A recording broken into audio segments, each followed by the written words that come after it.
In this talk, we will learn about different features of the kingdom fungi.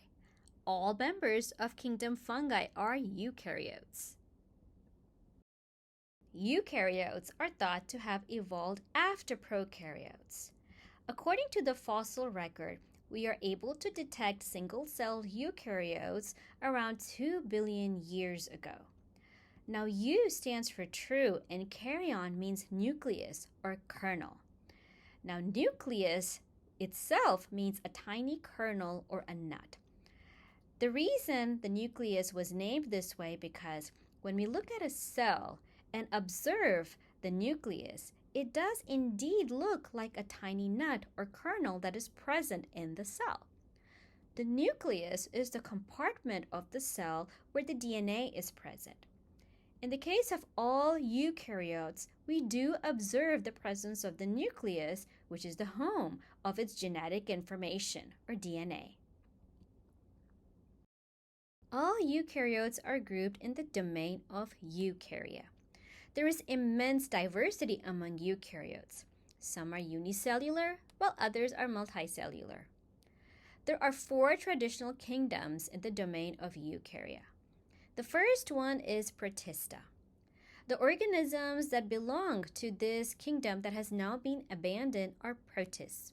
The reason it has been abandoned is because the members are genetically very variable from one another, and hence this kingdom is not a monophyletic group. Fungi is another kingdom of eukarya, followed by Plantae, which includes organisms that are photoautotrophs.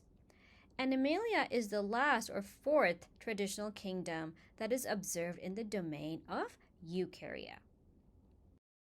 Fungus, which is the singular form of fungi, originates from the Greek word of sphangos, which means sponge. This is based on the sponge-like appearance of some mushrooms that were present at that time. Members of the kingdom of fungi belong to the superfamily clade of Opisthokonta. Opisthokonta, in turn, is a member of the clade Obozoa, which is part of the superfamily of Amorphia. It is interesting to note that animals also belong to the clade of Opisthokonta. Despite the major differences in appearances between fungi and animals, there are some similarities between these two groups. Even though there are some unicellular fungi, most fungi, like animals, are multicellular. Both are heterotrophs, and hence they rely on other organic compounds as a source of carbon. They both have mitochondria, but neither one of them have chloroplasts.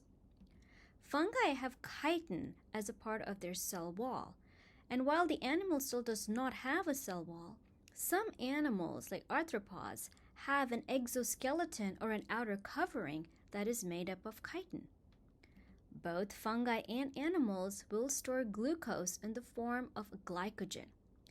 Plants, on the other hand, store glucose in the form of starch. Glycogen or starch are polymers. However, glycogen is a much more highly branched polymer compared to starch.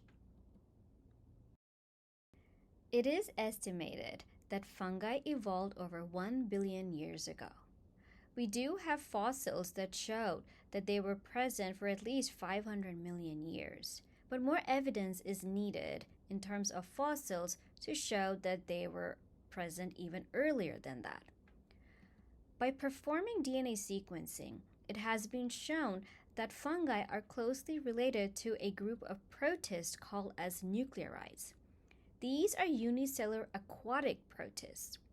However, we do know that there are many fungi that grow on land, and hence it is considered that they are the early organisms to colonize land. It's not clear how many fungi species are present, but based on metagenomics, it is estimated that there are at least 1.5 million species that are present currently on Earth. Since fungi are eukaryotes, their cells show the presence of membrane-bound organelles. Within the cells, we do not find any type of plastids like chloroplasts, and hence the fungal cell cannot perform photosynthesis. That is why all fungi are heterotrophs. The fungal cell shows the presence of a nucleus, endoplasmic reticulum, as well as Golgi, all of which are membrane-bound organelles.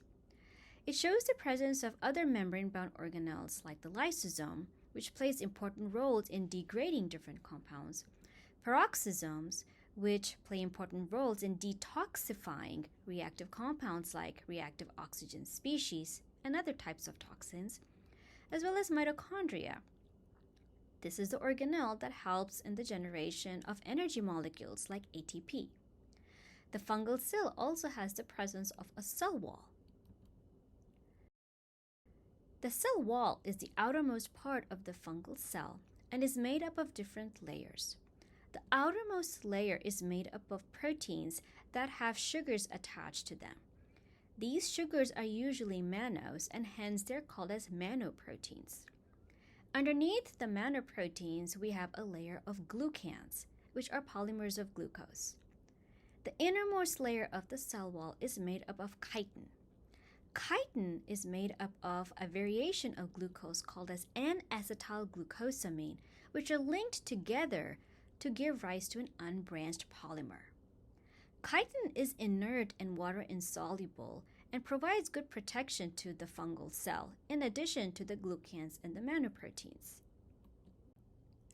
Underneath the cell wall is the plasma membrane, which is a phospholipid bilayer. This plasma membrane, in addition to phospholipids, contains a lipid, which is a sterol called as ergosterol. This ergosterol is similar to cholesterol, but is structurally different. The presence of ergosterol makes the membrane stronger in the case of the fungal cell. Some fungi are unicellular, and a perfect example of these are yeast. Most fungi, on the other hand, are multicellular. They tend to show the appearance of tube-like structures which resembles filaments, and hence they're also called as filamentous fungi. There are a few fungi that are dimorphic, which means that in some conditions they exist as unicellular yeast, while in other conditions they can change and adopt the structure of multicellular fungi and show the presence of the filamentous form. Some common examples of filamentous fungi are mold and mushrooms. Filamentous fungi show the presence of tube-like extensions of cytoplasm that are covered with a cell wall. These tube-like extensions are called as hyphae.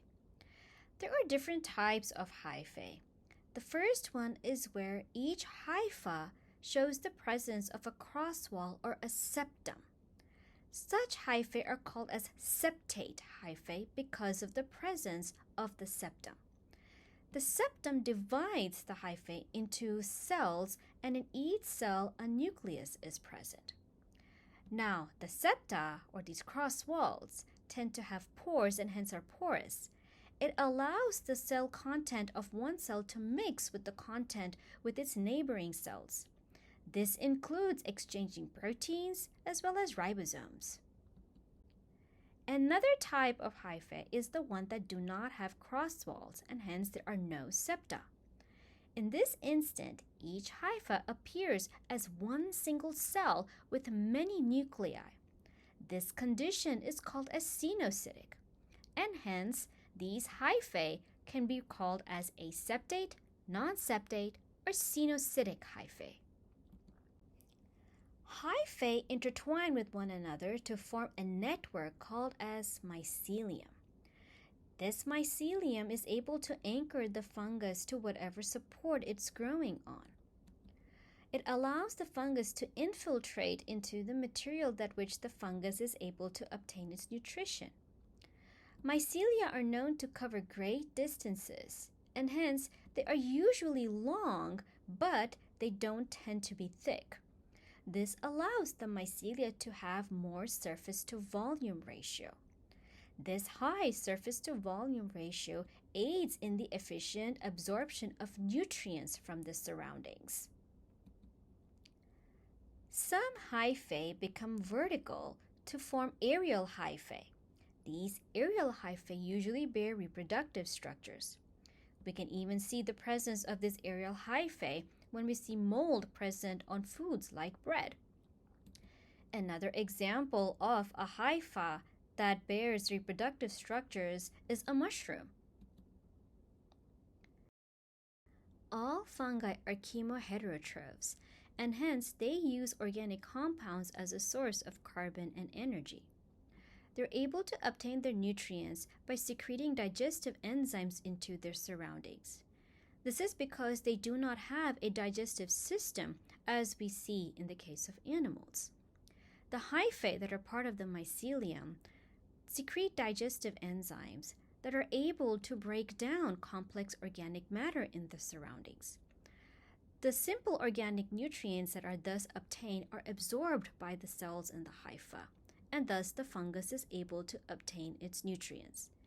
This is one of the main reasons that the hyphae are thin and not very thick, because it enables efficient absorption. Some fungi are saprophytes and hence rely on dead and decaying matter to obtain nutrition, while other fungi are symbionts. They form symbiotic relationships with other organisms like plants and animals and obtain their nutrition that way. In fact, it has been found that almost all plants form symbiotic relationships with fungi and rely on fungi for their proper growth. There are some fungi that are parasitic in nature and hence will infect other organisms. A perfect example is as shown in this figure, where a fungus has infected an ant. There are certain types of fungi that cause infections in ants and result for them to behave erratically, and thus they're called as zombie ants. In fact, this was the inspiration for the very popular game show that later became a TV show called as The Last of Us. There are some fungi that are also carnivorous or predatory in nature. They're able to build their mycelium in such a way that it becomes a net that can trap microorganisms or minute animals. A perfect example of such a fungus belongs to the genus of Arthrobotrys. Fungi can grow in the presence or absence of oxygen. Many fungi are aerobic, however, researchers have found anaerobic fungi at different locations. In fact, they play really important roles in digesting food in the digestive system of many ruminants, like cows and sheep. By analyzing the cell structure of these anaerobic fungi, scientists have found that they show the presence of mitochondria-like organelles, which have been called as hydrogenosomes. The origin of the hydrogenosome is unclear, and one hypothesis is that the hydrogenosome is actually a mitochondria. When the organism moved to a more anaerobic environment, its mitochondria adapted to that anaerobic environment to form a hydrogenosome. Another hypothesis is that when the alpha proteobacterium was endocytosed to form the mitochondria, it formed the mitochondria when the organism was in the aerobic environment. But in those organisms that went into an anaerobic environment, that alpha proteobacterium became the hydrogenosome. Only time will tell which hypothesis is actually true.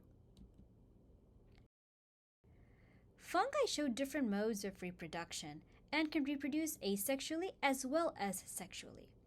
In the case of asexual reproduction, all the progeny that are formed are genetically identical to the parent, and hence there is not much genetic variation. Fungi can reproduce asexually through the process of budding, fragmentation, or mitosis. Yeasts, which are unicellular fungi, reproduce by budding, where an outgrowth or a bud is formed that grows in size. As the bud grows, the parent cell, which is the larger cell, makes a copy of its genetic material and incorporates one of these copies into the bud. Finally, the bud will break off from that parent cell, and thus we end up with two cells, which are usually of unequal sizes. Some fungi are going to show mitosis, but mitosis is quite unique in that the nuclear envelope does not break down.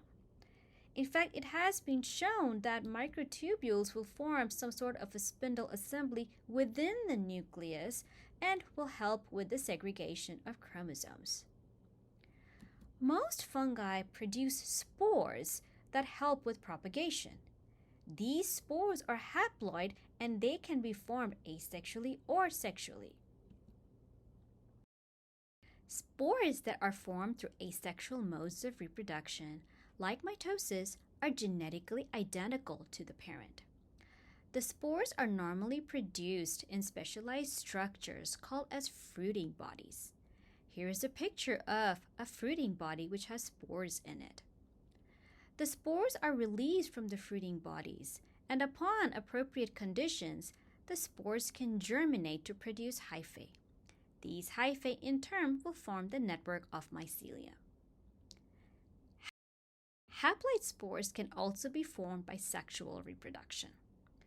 The spores that are formed by sexual reproduction are genetically similar but not identical to the parents.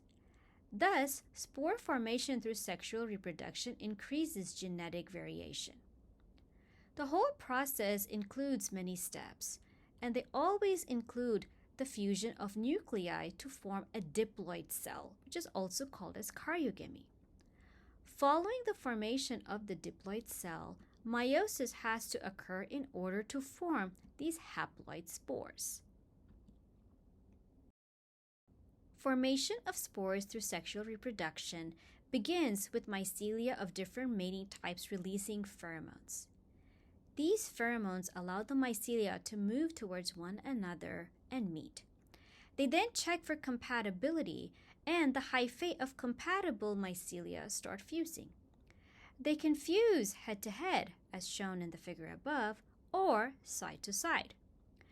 Either way, once the hyphae fuse, the cytoplasm mixes between the two hyphae. This process is called as plasmogamy. Now, when the cytoplasm starts mixing, the nuclei of one hypha can now mix with the nuclei of the other hypha. In many scenarios, these nuclei can remain separate, and thereby we obtain heterokaryotic mycelia. It should be noted that even though this mycelia has double the DNA content, it is not a true diploid cell because there is no mixing of the genetic content between the two nuclei as they are separate. While some hyphae are cenocytic, other hyphae can form septa. When these septa are formed, then usually there are two nuclei that are present in one cell. Such mycelia, which are heterokaryotic, are now also called as dikaryotic mycelia. Now, having two nuclei protects the mycelia from damage to DNA because if one DNA molecule is damaged, there is another nucleus that has the DNA which can compensate for this damage. And thus, having two sets of nuclei actually is beneficial. Now, these nuclei can remain separate for an extended period of time. However, for spores to form, they have to fuse. To summarize what has happened so far, we've had two mycelium meet, and their cytoplasm has now mixed with one another due to the fusion of the mycelia. This resulted in a heterokaryotic mycelia. Now, eventually, the nuclei will fuse, and then only we will form true diploid cells. This process is called karyogamy. After karyogamy has occurred, meiosis will occur, which will generate haploid spores. The genetic composition of these haploid spores are going to be different than the parent mycelia. These spores will then be released from their fruiting bodies or appropriate structures, and they can travel long distances. When the appropriate conditions are present, these haploid spores will germinate to give rise to hyphae. These hyphae will then form the network of mycelium of the fungus. Different fungi can form different types of specialized reproductive structures. Conidiophores are structures where the spores are normally formed from mitosis. Zygosporangia are formed in certain types of fungi, whereas other types of fungi can form asci, where we can see a sac called as an ascus with 8 spores present. Basidia, which are commonly seen in mushrooms, are the fruiting bodies where the spores are also formed from meiosis, similar to the ascus and the zygosporangium. With this, we come to the end of our talk, where we learned about the origins of kingdom fungi and different features of the fungal cell. We also learned about multicellular fungi and nutritional and oxygen requirements of fungi. We then ended the talk learning about different reproductive strategies observed in fungi.